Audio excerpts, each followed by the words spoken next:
Unfortunately, I beat myself up because to me, I was like, I'm not being a good husband, I'm not being a good father, and I'm providing financially right now.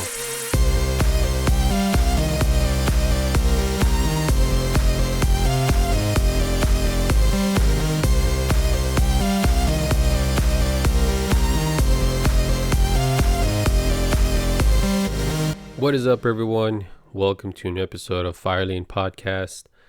On this episode, we're going to uncover just a continuation of the story of the previous episode of what happened after I quit and what's going on now, and what journey did I take and what did I learn through that journey, and how it's helped us to rediscover what we already had inside, which is greatness. What greatness that we already have inside, and we were able to rediscover that through this journey, not only by myself but also my wife, because everything that I learned, everything that I consumed, added to that, and I just shared it with my wife, and we were just in a back and forth.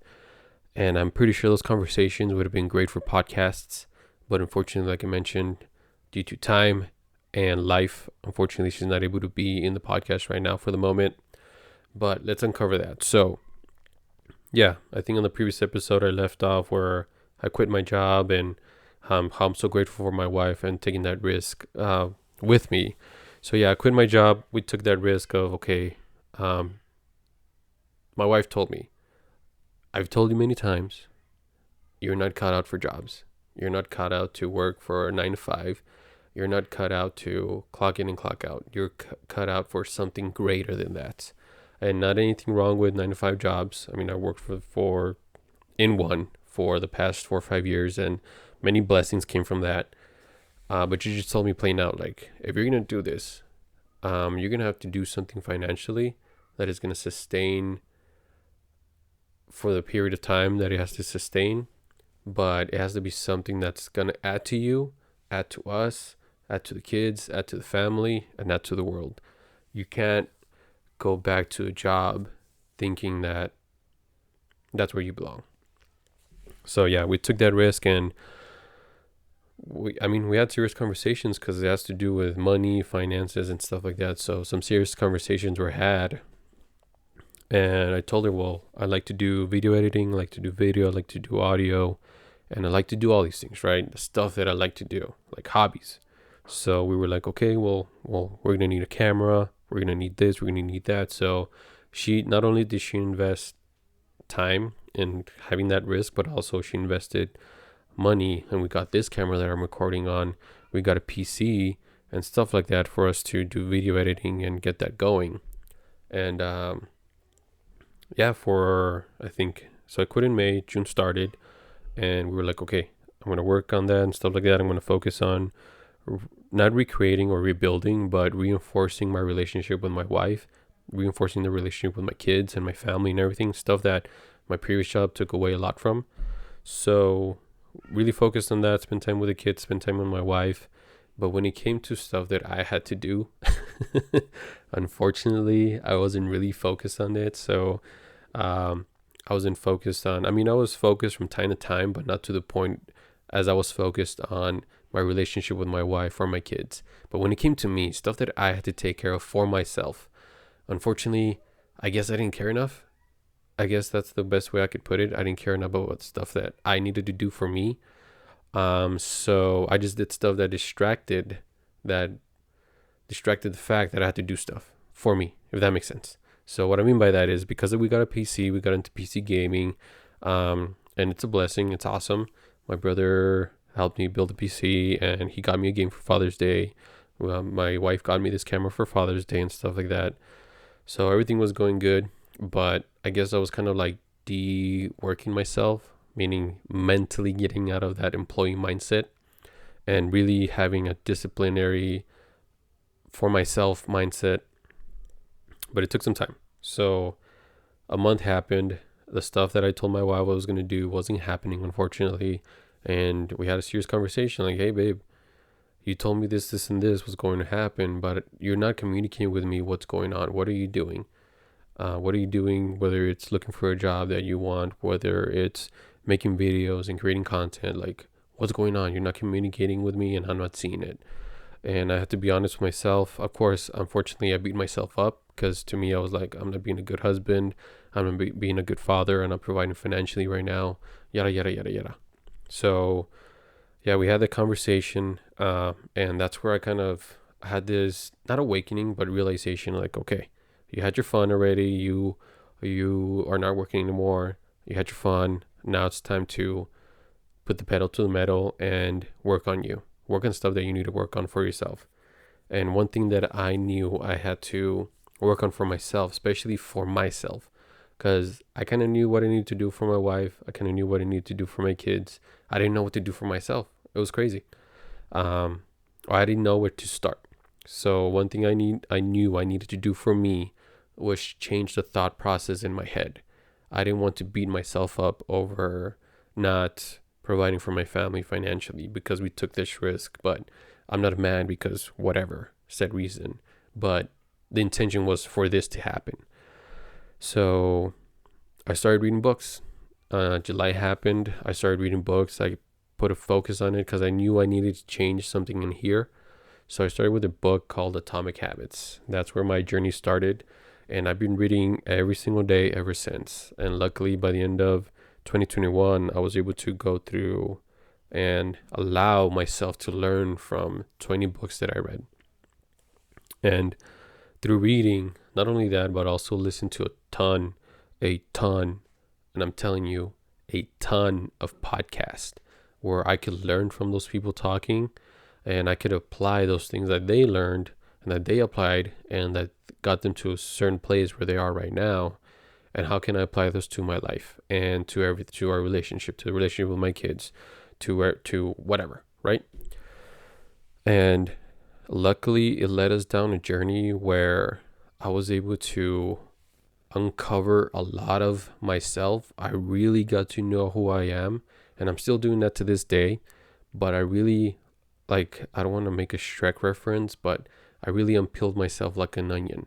Like, I had layers to me that I had to uncover to get to the core of who I truly am, what I'm meant to do, at least I like to believe, or the gift that I have inside that I can give to you all. Maybe through this podcast, maybe through meeting you in person, maybe it is through having a phone call, maybe it is through chatting through text, whatever it is. I had to unlayer myself, go through the layers of that onion that I am, and really dig deep. And the only way I could have done that is through the books, through the podcasts, because here's the thing that books did for me. It allowed me to be vulnerable and honest with myself because I was reading the book in my voice and it wasn't someone pointing the finger like, you're this, you're that, you need to change this, you need to change that. And because I was reading the words in my voice, I was pointing the finger back at me like, hey, you need to do this for your family. Like, I need to do this for them. I need to do this for myself. I need to do this for my kids. I need to change. I. And that's where, like, the saying that you have to take care of yourself before you take care of others. You have to make sure you're good before you make sure other people are good. And there's a time and place where you need to make sure that you're good so you can be effective in taking care of others. And there's a time and place where you need to take care of others so that you can take care of you, and vice versa. And I mean, if you're a parent, you know what that's like. Sometimes you need an off day. You need to be away from the kids. You need to focus on you and leave the kids with a babysitter, with grandma or with auntie or whoever, so you can have a day just for yourself, so you can take care of you.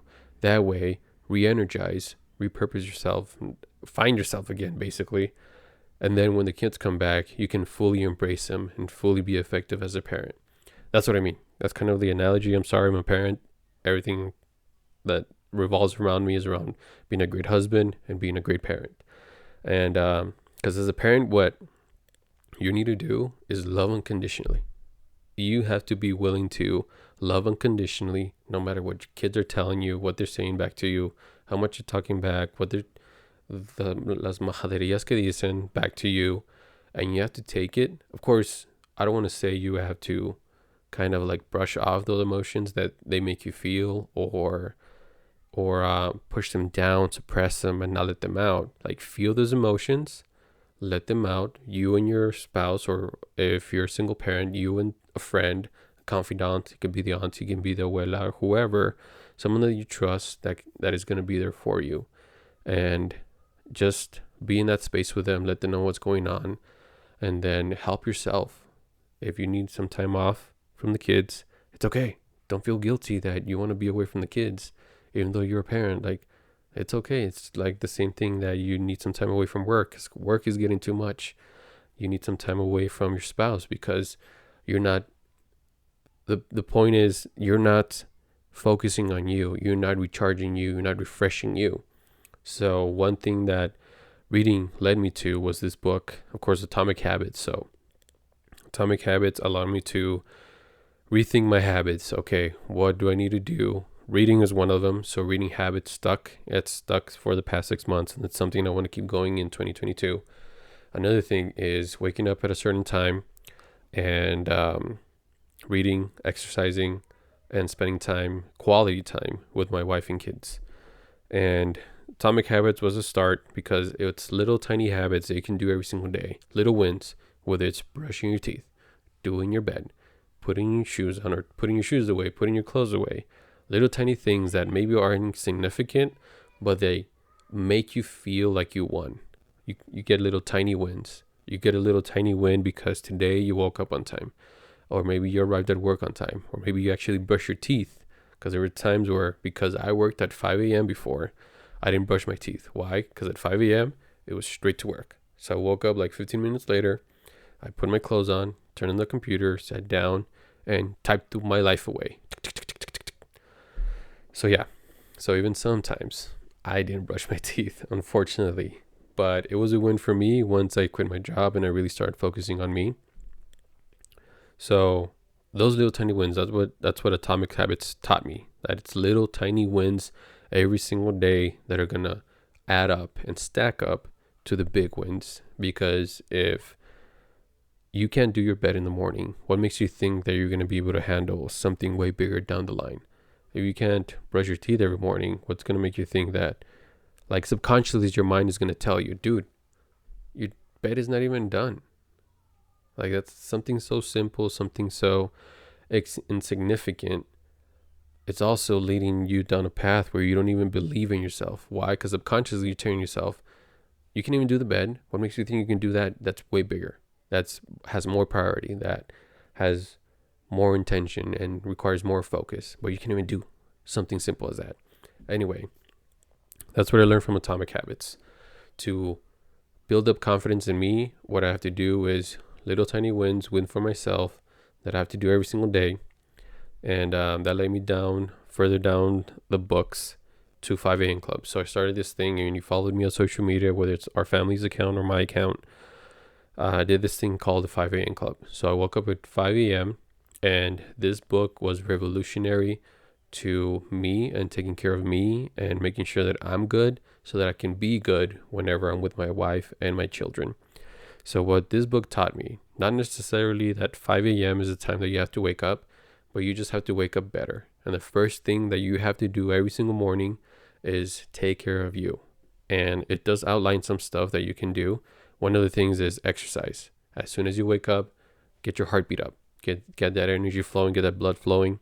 That way you are energized and don't feel like you have to go back to sleep. So that was one thing. So I did wake up at 5 a.m. because time allowed, fortunately. So I wake up at 5 a.m. I would work out. Another thing that I did that the book taught me was meditation. Meditate. Be still with yourself.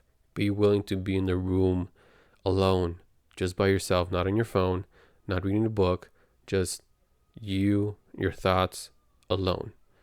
And as my journey prolonged in this learning thought process of why people struggle so much, because I even struggle with that, but it's because their thoughts are not good and they're not willing to be with themselves. I'm not sure if it was a podcast or a book. I think it was a podcast. I think it was a Jay Shetty podcast where he mentioned that in a poll or in a survey or something like that, they asked people, are you willing to be 15 minutes alone with your thoughts, or would you rather get shocked? And I don't know the figures, but a lot of people, men and women, I think it was 30% women chose the shock, and 70% of men chose to get shocked. And it was surprising to me, like, it's so simple to just be with your thoughts. But then again, I couldn't even do that. Why? Because my thoughts were negative. You're doing this, so that means that you're this. You're doing that, so that means that you're that. And it's all negative. So I understand why people couldn't even be alone with their thoughts. But luckily, through guided meditation, I was able to do that for about 10-15 minutes every single day. The next thing was reading. Of course, reading was something that I never wanted to stop. Luckily, it was included in this book, what to do in the first hour of your day to prepare yourself mentally and physically. So reading was a big part. And then it was just listening and learning. And that's where the podcast came in.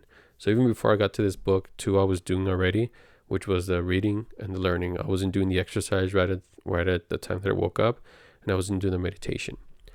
But let me tell you, the exercising, of course, has its physical and health benefits, but it also has the mental. Because exercising, I was alone. I wasn't around anyone. I was literally exercising in my garage. And because I was alone, I didn't have that pressure of looking good for anyone, just for myself. I would look myself in the mirror. I would tell myself how proud I am. Like, dude, you woke up at 5 a.m. No one's doing this. No one's waking up at 5 a.m., working out, taking care of themselves. Some people are waking up like I used to, waking up, going straight to work and straight to stress and straight to complexities, straight to challenges, straight to problems. And you're taking the time to, not that you have to or that you're being forced to, but you are telling yourself like, hey, you're going to take care of you at 5 a.m. You're going to work out, you're going to meditate, you're going to read, and you're going to listen to podcasts. And that did a number on me that I'm so grateful for. And I just got to know myself a lot more. Like I mentioned, those layers. And this is what the next few episodes is going to be, like me unpacking those layers.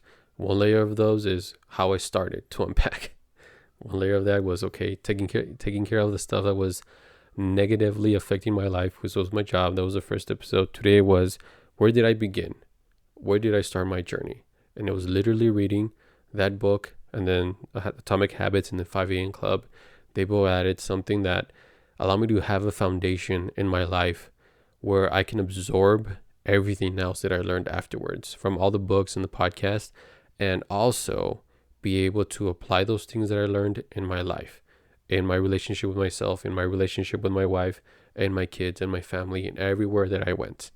So next episode, we're going to cover where we dug deeper into who I am. We're going to go through the healing that I went through of the trauma. And I know trauma is a big word, but that's also something that I learned, that trauma is very relative.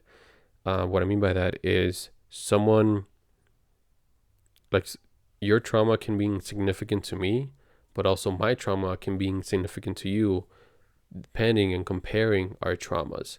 What I learned is to not judge anybody's traumas, because the way that you perceive something is not the way that I perceive it, and the way that I perceive something is not the way that you perceive it.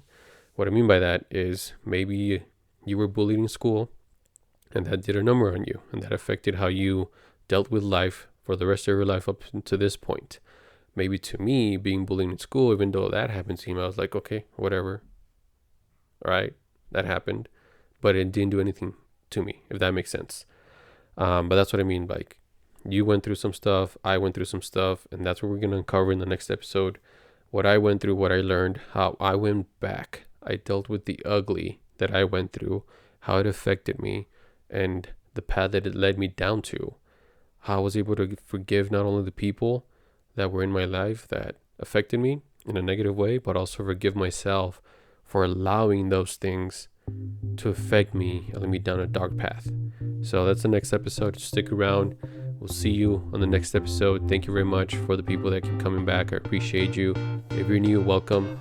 And I hope and pray that my story, my journey, this podcast, and the upcoming episodes that we have impact you, and that you are able to get something from this podcast that adds to your life, that improves your life as well. Because that's the whole purpose of this podcast. That's the reason I sit alone in a room and with a camera, talking to myself, literally, thinking that you're listening, just to add value to you.